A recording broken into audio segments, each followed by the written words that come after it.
নমস্কার, কেমন আছেন? স্বাগত জানাই অপুর ঘরকন্যায় আরেকটি রেসিপি নিয়ে। বলুন তো, আমার মতন কে কে কাঁঠাল দানা খেতে ভালোবাসেন? আমি তো কাঁঠাল দানার সব রেসিপিই ভালোবাসি। তো এই রেসিপিটা সব থেকে পছন্দের, কাঁঠাল দানা মাখা। তার জন্য চলুন না দেখে নিই কী করলাম। কাঁঠাল দানার সাদা যে খোসাটা হাতে করে আমি ছাড়িয়ে নিচ্ছি। রোদে দিয়েছিলাম, ভালোই ফেটে ফেটে গেছে। যেগুলো ফাটেনি সেগুলো ছুরির সাহায্যে ছাড়িয়ে নিলাম। দেখুন, সব পরিষ্কার করে ছাড়িয়ে নিয়েছি। এবার এগুলো একটু সেদ্ধ করে নেব। গ্যাসের ওপর কড়া বসিয়ে দিয়েছি, দিয়ে পরিমাণ মতন সরিষার তেল দিয়ে দিলাম। খানিকটা রসুনও কুচিয়ে রেখেছিলাম, রসুন কুচোটা দিয়ে দিলাম। সঙ্গে শুকনো লঙ্কা আর কাঁচা লঙ্কাটাও দিয়ে দিলাম। সবগুলো একটু ভালো করে ভাজা করে নেব। দেখুন, কাঁঠাল দানা সেদ্ধ হয়ে গেছে। ওপরে এই লাল অংশটা একটু হাতে করে ছাড়িয়ে নেবার চেষ্টা করছি, যতটা হয় আর কি। দেখুন, এই রকম করে হাতে করে ছাড়িয়ে নিলাম।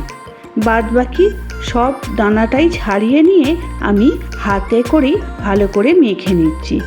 সেদ্ধটা খুব ভালো হয়েছে, নরমও হয়ে গেছে, হাতে করেই মাখা যাচ্ছে, কোনো অসুবিধা হচ্ছে না। পেঁয়াজ খানিকটা কুচিয়ে রেখে দিয়েছি, সেই পেঁয়াজ কুচোনোটা নিয়ে নিলাম। তার সঙ্গে যে তেলটা করে রেখেছি, রসুন, শুকনো লঙ্কা, কাঁচা লঙ্কা, সেই তেলটাও নিয়ে নিলাম। আর নিলাম পরিমাণ মতন লবণ।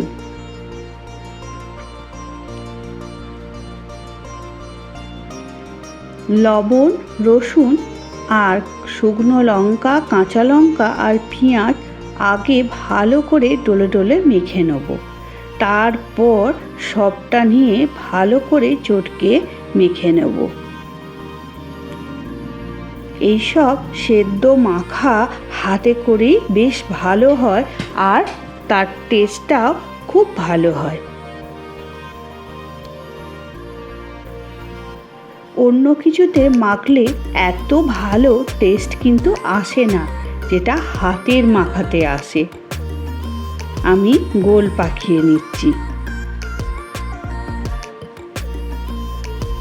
গোলগুলো পাকানো হয়ে গেলে একটু সরিষার তেল ওপর দিয়ে ছড়িয়ে দিলাম। ব্যাস, গরম গরম ভাতে জাস্ট জমে যাবে।